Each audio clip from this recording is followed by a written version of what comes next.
Yo, what's up mga kaibigan? Nali na tayo magkwentuhan. Napag-usapan nga natin na out na si Luka Doncic sa mga natitirang games ng Los Angeles Lakers ngayong regular season at inaasahan na out na din siya sa first round ng playoffs sa dahilan na inaabot ng 6 na linggo ang paggaling ng injury na natamo ni Luka. Subalit hindi lang ito ang bad news para sa Lakers dahil kanina lamang ay inanunsyo na din na hindi lamang si Luka bagkus pati na din si Austin Reeves ay inaasahan na out ng 4 hanggang 6 na linggo dahil sa grade 2 oblique injury. Out na din si AR-15 sa buong regular season at pati na din sa unang bahagi ng playoffs. Pareho nga sila ni Luka mga kaibigan, second round pang inaasahan na pagbabalik. Ito nga ay kung makakaabante sila dito.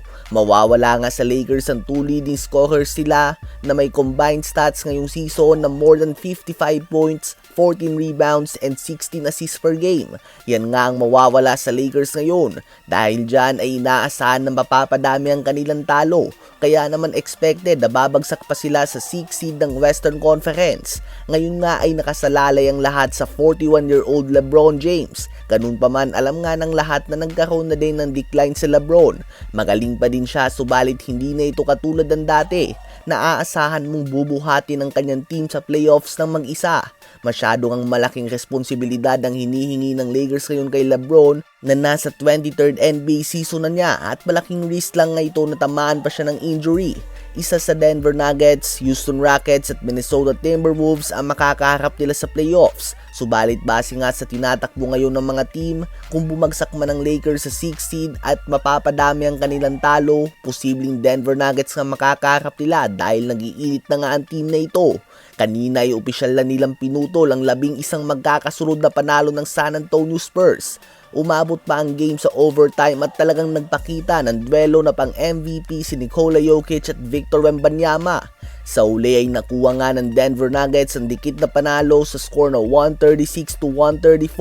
Nagtala si Nikola Jokic ng 40 points, 8 rebounds, 13 assists, 3 blocks, and 0 turnovers. 21 points, 8 rebounds, and 4 assists din si Christian Brown. 17 points, 7 rebounds si Cam Johnson. 15 points and 10 assists si Jamal Murray. 15.6 rebounds din si Aaron Gordon at 10 points and 5 rebounds naman si Tim Hardaway Jr.